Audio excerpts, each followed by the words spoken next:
Well, moviegoers, this is our final Midnight Movie Madness for the year, and joining me here today is our special guest, Angel Eyes, and we're going to review Into the Woods. So, tell us, Angel Eyes, what is Into the Woods about?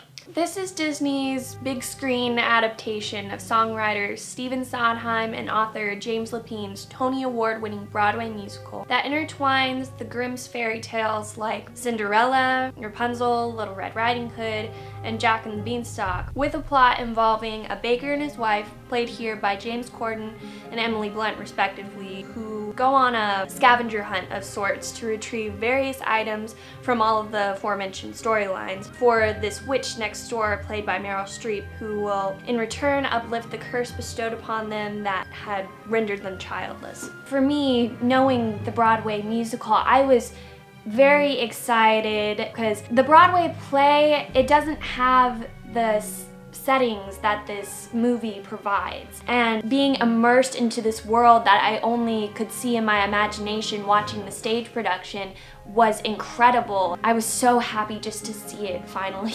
Well, unlike you, I had no prior knowledge of the original stage musical going in, and all I knew was that the songwriter of Sweeney Todd was involved, the director of Chicago was helming it, and it looked like it featured a pretty solid cast, with not just Meryl Streep and Emily Blunt, but also people like Anna Kendrick, Chris Pine, Johnny Depp, and so on and so forth. Now, having seen it, I am happy to report that not only is Into the Woods a very well-made and entertaining movie, but one that I personally feel is a classic in the making. I mean, it's a good story, and with popular shows like Once Upon a Time, who are retelling these stories of fairy tales, Disney seized up this opportunity to tell these stories that we know in a new and original way. Of course, one of the best things about this film are the singing performances, and all of the actors we mentioned before each did an amazing job. Even the ones that don't quite have the same amount of musical chops that people like Meryl Streep and Anna Kendrick supply,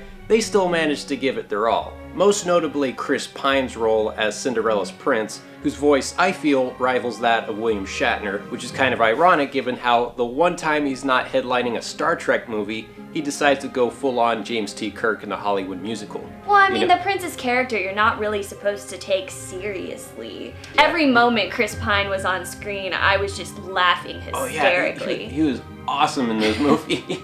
But I will say, going into this film, the biggest wild card of the bunch was without a doubt Johnny Depp as the wolf. Not that he's a bad singer or anything, but his appearance, albeit extremely brief, does manage to stick out like a sore thumb when compared to everyone else's makeup and costume designs. And was it just me, or did it feel like this wolf had, shall we say, other plans besides eating Red Riding Hood? Let's just say there are some dark themes within this show.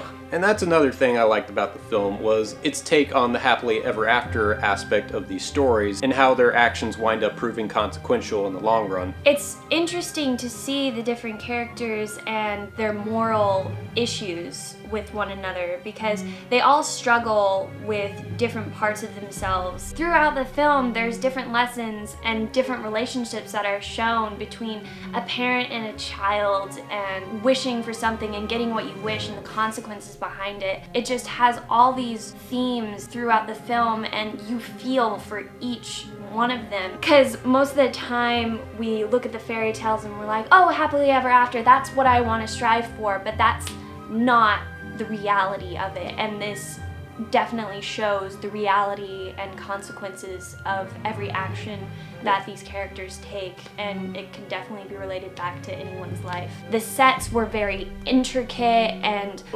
amazing to look at, and it made the songs come alive and the characters feel real. Is there anything at all that we weren't so crazy about? Well, there were a few songs from the play that sadly got cut, and it would have been really cool to see them on screen, but for the most part that didn't bug me too much. However, my biggest pet peeve with this movie is the absence of a certain major character's demise that really would have benefited one of the film's biggest show-stopping musical moments, and without that one crucial plot element, the scene kind of loses its sense of heartbreak and tragedy that the play so perfectly captured. Other than that, this movie still got more things right about the play than it didn't.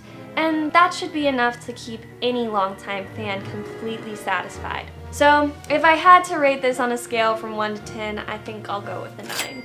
Aside from the lack of development between a few minor characters, as well as the drastic change of pace from the film's happy-go-lucky first half to its grim as closing moments, I still came away from it with the biggest smile my face could possibly muster. I too award Into the Woods a 9 out of 10. So with that said, our show is now concluded. I'm the host. And I'm Angel Eyes. And we will see you next time on another Midnight Movie Madness. Happy holidays.